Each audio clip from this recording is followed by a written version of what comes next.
Eagle की तरह उड़ना सीखो। तूफान जब आता है, पक्षी क्या करते हैं? पेड़ों में छुप जाते हैं, घोंसलों में बैठ जाते हैं, डर जाते हैं। लेकिन एक पक्षी है जो उस तूफान का सामना करने के लिए और ऊपर उड़ जाता है। उसका नाम है ईगल। और भाई साहब, अगर जिंदगी में तूफान आ गया है तो या तो आप छुपोगे या ईगल बनोगे। आज मैं आपको बताने वाला हूं वो साउथ ईगल माइंडसेट के राज जो आपकी लाइफ को 180 डिग्री बदल देंगे। और सुन लो, ये कोई किताब की थ्योरी नहीं है, ये वो चीजें हैं जो मैंने और दुनिया के सबसे सफल लोगों ने अपनी जिंदगी में अपनाई है। तैयार हो? चलो शुरू करते हैं। बड़ा सोचो, बड़ा देखो। ईगल कभी छोटी चिड़ियों के साथ नहीं उड़ता, वो ऊंचाई पर उड़ता है जहां हवा तेज होती है, चैलेंज बड़ा होता है, लेकिन नजारा भी शानदार होता है। आपको भी यही करना है। अपनी सोच इतनी बड़ी रखो कि लोग सुनकर हिल जाए। कहानी सुनो। टाटा ग्रुप के जमशेदजी टाटा जब स्टील प्लांट लगाने का सपना देख रहे थे, लोग हंसते थे, कहते थे भारत में स्टील, असंभव। लेकिन उन्होंने ईगल माइंडसेट अपनाया। भीड़ की मत सुनो, ऊंचाई की सोचो। आज टाटा स्टील दुनिया में नाम करता है। भीड़ में रहकर कोई आसमान नहीं छूता। ऊंचाई उन्हीं को मिलती है जो अकेले उड़ने का हौसला रखते हैं। तूफान से भागो मत, उसका इस्तेमाल करो। ईगल तूफान से डरता नहीं, बल्कि उसका फायदा उठाता है। जब तूफान आता है, वो अपने पंख फैला देता है और हवा उसे ऊपर ले जाती है। सवाल, जब आपकी लाइफ में मुसीबत आती है, आप क्या करते हो? भागते हो या लड़ते हो? कहानी। एपीजे अब्दुल कलाम साहब के पास पैसे नहीं थे, रिसोर्सेज नहीं थे, लेकिन सपने थे। उन्होंने कठिनाइयों को बहाने नहीं बनाया, उन्होंने उसी मुश्किल को अपनी ताकत बना लिया। आज उन्हें मिसाइल मैन ऑफ इंडिया कहा जाता है। मुसीबत तुम्हें गिराने नहीं आई, वो तुम्हें उड़ाने आई है। फर्क सिर्फ सोच का है। सही लोगों के साथ रहो।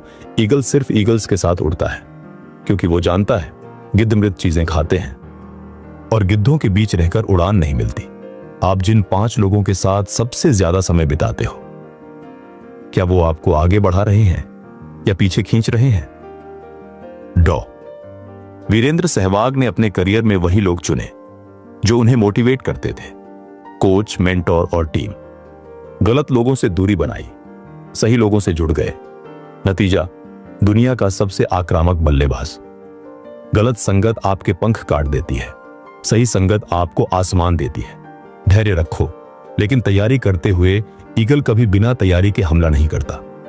वो घंटों, कभी कभी दिनों तक शिकार को देखता है, सही मौके का इंतजार करता है। लेकिन इंतजार मतलब खाली बैठना नहीं, इंतजार मतलब तैयारी करते रहना। धीरूभाई अंबानी ने पेट्रोल पंप से करियर शुरू किया, लेकिन दिमाग में अरबों का सपना था। वो सालों तक तैयारी करते रहे और जब मौका आया, सीधा रिलायंस खड़ी कर दी। धैर्य का मतलब इंतजार नहीं, धैर्य का मतलब है तैयार रहते हुए इंतजार करना। डर का सीधा सामना करो। ईगल अपने डर को उठाकर आसमान में ले जाता है, जहां डर दम तोड़ देता है। आपके डर क्या है? फेल होने का, रिजेक्शन का, लॉस का।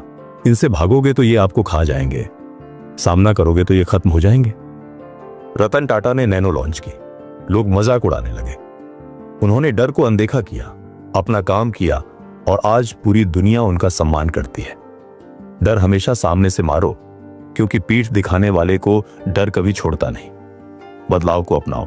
ईगल जब बूढ़ा होता है, वो अपनी चोंच तोड़ देता है, पंख उखाड़ देता है, पंजे बदल देता है, दर्द सहता है, लेकिन फिर नई ताकत के साथ उड़ान भरता है।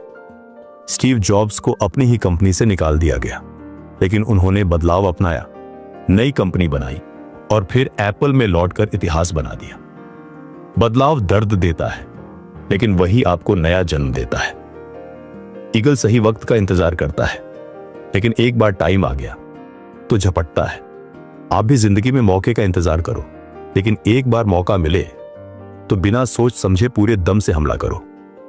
ओलंपिक में नीरज चोपड़ा ने सिर्फ एक मौके का फायदा उठाया और गोल्ड लेकर आए। मौका हर रोज नहीं आता, और जब आता है तो पकड़ लो।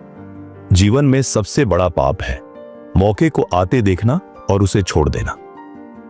धीरे धीरे आवाज तेज करते हुए, तूफान आएगा, वह चोट करेगा तो गिराएगा, लेकिन याद रखना, अगर तुम्हारे पंख मजबूत है तो ये तूफान तुम्हें गिराने नहीं, ऊपर ले जाने आएगा।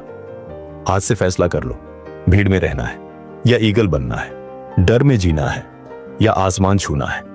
और याद रखो, उड़ान पंखों से नहीं, हौसलों से होती है। और हौसले तब बनते हैं जब तुम डर और दर्द से भागना छोड़ देते हो। अब उठो और उड़ो।